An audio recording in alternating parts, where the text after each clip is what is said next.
अच्छा, हमारे आसपास की ये जो ठोस दुनिया है, ये असल में ज्यादातर खाली जगह है और चलती है कुछ ऐसे अजीब और कमाल के नियमों पर जिनके बारे में हम सोच भी नहीं सकते। तो चलिए, आज मॉडर्न फिजिक्स की इस अनोखी दुनिया में उतरते हैं और इसके कुछ राज जानते हैं। तो बात है 20वीं सदी की शुरुआत की। उस समय फिजिक्स यानी भौतिकी एक बहुत बड़े संकट से गुजर रही थी। और ये सारा संकट शुरू हुआ एक बहुत ही सीधे साधे सवाल से। ये जो रोशनी है, ये प्रकाश, ये असल में है क्या?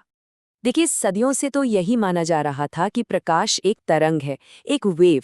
लेकिन अब कुछ नए सबूत सामने आ रहे थे जो एक बिल्कुल ही अलग कहानी सुना रहे थे। कहानी ये थी कि प्रकाश सिर्फ एक तरंग नहीं, बल्कि छोटे छोटे कणों की बौछार भी हो सकता है। और ये जो टकराव था ना, ये अपने चरम पर पहुंच गया जब एक ऐसी घटना सामने आई जिसे तरंगों का सिद्धांत, द वेव थ्योरी, समझा ही नहीं पा रहा था, बिल्कुल फेल हो गया था। और वो घटना थी फोटो इलेक्ट्रिक इफेक्ट। तो जरा ऐसे सोचिए कि प्रकाश लहरों की तरह नहीं, बल्कि छोटी छोटी गोलियों की एक बौछार है। अब जब ये गोलियां किसी धातु की सतह से टकराती हैं, तो वो वहां से इलेक्ट्रॉनों को बाहर निकाल सकती हैं। लेकिन एक शर्त है, इलेक्ट्रॉन तभी बाहर निकलेगा जब हर एक गोली में काफी दम हो, काफी एनर्जी हो। अब यहीं पर वेव थियरी फेल हो रही थी। उसके हिसाब से तो अगर रोशनी तेज कर दें, मतलब ज्यादा लहरें भेजें, तो इलेक्ट्रॉन निकलने ही चाहिए थे। पर असल में ऐसा हो नहीं रहा था। और यही यही थी सबसे बड़ी पहेली। तो इस रहस्य को सुलझाने के लिए मैदान में आए आइंस्टाइन, और उन्होंने प्रकाश के एक कण की कल्पना की, एक पार्टिकल की। इसे नाम दिया गया फोटॉन। ये क्या है? बस ऊर्जा का एक छोटा सा पैकेट, जिसका कोई मास, कोई द्रव्यमान नहीं है।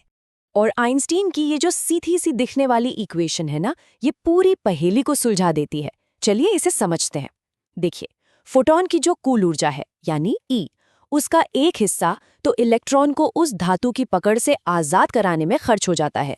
इसे कहते हैं वर्क फंक्शन, यानी फाई। अच्छा, अब जो ऊर्जा बच गई, वो उस आजाद हुए इलेक्ट्रॉन को रफ्तार दे देती है, जो बन जाती है उसकी काइनेटिक एनर्जी, यानी के मैक्स। तो मतलब क्या निकला? मतलब ये निकला कि प्रकाश का एक दोहरा चरित्र है, एक डुअल पर्सनालिटी है। वो एक कण भी है और एक तरंग भी। और बस इसी एक विचार ने, सच मानिए, विज्ञान को हमेशा हमेशा के लिए बदल कर रख दिया। ये जो कॉन्सेप्ट है ना, वेव पार्टिकल डुअलिटी का, इसने वैज्ञानिकों के बीच सदियों से चली आ रही एक बहुत बड़ी बहस को खत्म कर दिया। कैसे? ये कहकर कि भाई लड़ो मत, दोनों ही पक्ष अपनी अपनी जगह पर सही थे। लेकिन कहानी यहीं खत्म नहीं हुई। इसके बाद एक फिजिसिस्ट थे, लुई डी ब्रॉगली। उन्होंने अपनी कल्पना की एक ऐसी साहसिक छलांग लगाई और एक ऐसा क्रांतिकारी सवाल पूछा जिसने सबको चौंका दिया। उन्होंने ये सोचा कि अगर प्रकाश, जो असल में एक तरंग है, वो कण की तरह व्यवहार कर सकता है, तो क्या इसका उल्टा भी सच हो सकता है? क्या इलेक्ट्रॉन जैसा एक कण एक तरंग की तरह व्यवहार कर सकता है?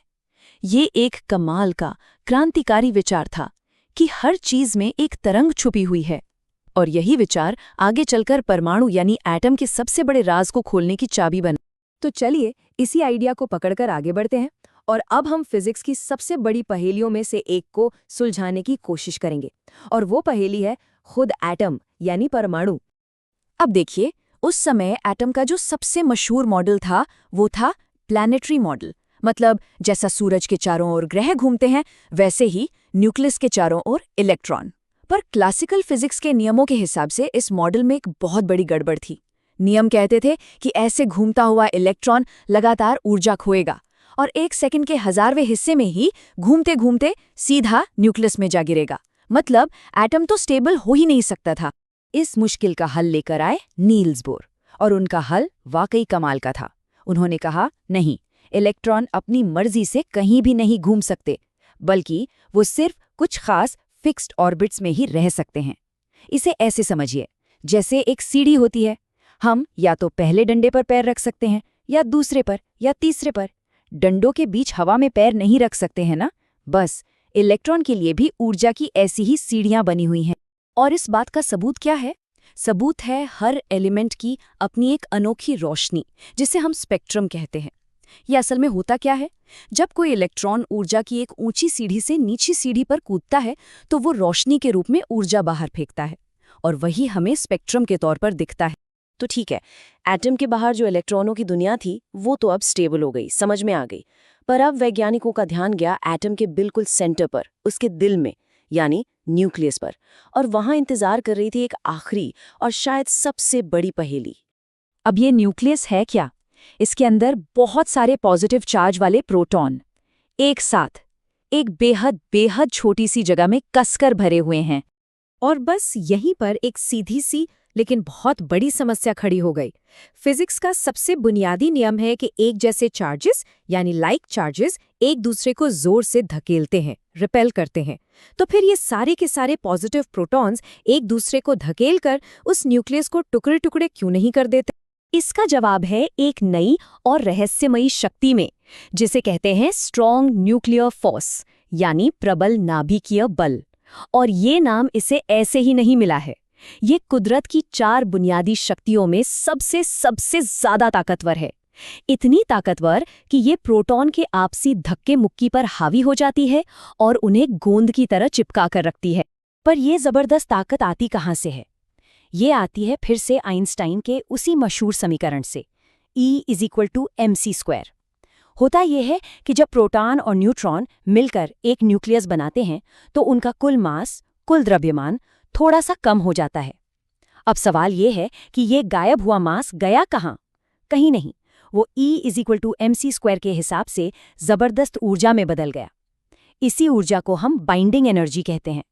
असल में यही वो गोंद है जो न्यूक्लियस को एक साथ जोड़े रखता है। और हाँ, परमाणु ऊर्जा का स्रोत भी यही है। तो प्रकाश की पहेली से लेकर एटम के दिल तक क्वांटम दुनिया के इस अविश्वसनीय सफर से हमें आखिर सीखने को क्या मिला? सीधा सा सबक ये है कि इन सभी खोजों ने हकीकत के बारे में हमारी समझ को जड़ से हिलाकर रख दिया। हमें पता चला कि बहुत ही छोटे लेवल पर यह ब्रह्मांड उन नियमों पर चलता है जो हमारे रोजमर्रा की दुनिया से बिल्कुल बिल्कुल अलग हैं। ये एक ऐसी दुनिया है जो हमारी कल्पना से भी ज्यादा अजीब है। और ये जो नई हकीकत है, ये हमें एक आखिरी और शायद सबसे दिमाग चकरा देने वाले सवाल के साथ छोड़ जाती है। अगर हर एक कण असल में एक तरंग भी है, तो फिर हमारे आसपास की ये दुनिया हमें इतनी ठोस क्यों महसूस होती है? सोचिएगा जरूर।